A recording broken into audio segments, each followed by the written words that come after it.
വാർത്തകളിലേക്ക് പോകുന്നതിന് മുമ്പ് ഈ മണിക്കൂറിലെ പ്രധാന വാർത്തകളൊന്ന് കാണാം. സർക്കാരിനെ അട്ടിമറിക്കാനാണ് ഗവർണറുടെ ശ്രമമെന്ന് MV ഗോവിന്ദൻ മാസ്റ്റർ. SFI പ്രതിഷേധത്തിനിടെ ഗവർണർ ഇന്ന് കാലിക്കറ്റ് സർവകലാശാല സെമിനാറിൽ പങ്കെടുക്കും. കനത്ത സുരക്ഷ ഒരുക്കി പോലീസ്.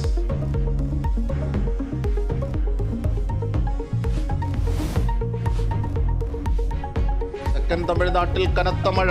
4 ജില്ലകളിൽ വെള്ളക്കെട്ട്. 8 ജില്ലകളിൽ വിദ്യാഭ്യാസ സ്ഥാപനങ്ങൾക്കും ബാങ്കുകൾക്കും അവധി. വന്ദേ ഭാരത് അടക്കം 20 ട്രെയിനുകൾ റദ്ദാക്കി. പാർലമെന്റിലെ സുരക്ഷാ വീഴ്ചയിൽ അമിത്ഷായുടെ മറുപടി ആവശ്യപ്പെട്ട പ്രതിപക്ഷം. ലോക്സഭയിൽ അടിയന്തര പ്രമേയത്തിന് നോട്ടീസ് നൽകും. ആക്രമണ കേസ് പ്രതികളുടെ വീട്ടിൽ പോലീസ് പരിശോധന. ഷൂ വാങ്ങിയ കടയുടമയുടെ മൊഴിയെടുത്തു.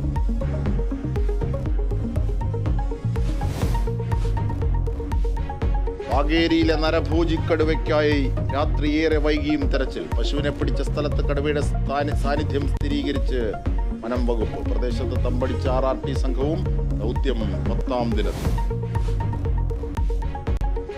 ഗാസയിൽ ഭൂമിക്കടിയിലൂടെയുള്ള തുരങ്ക ശൃംഖല കണ്ടെത്തിയതായി ഇസ്രായേൽ. തുരങ്കത്തിന് 4 കിലോമീറ്ററിലധികം ദൈർഘ്യം. തുരങ്കത്തിന്റെ വീഡിയോ ദൃശ്യം പുറത്തുവിട്ട് ഇസ്രായേൽ സൈന്യം.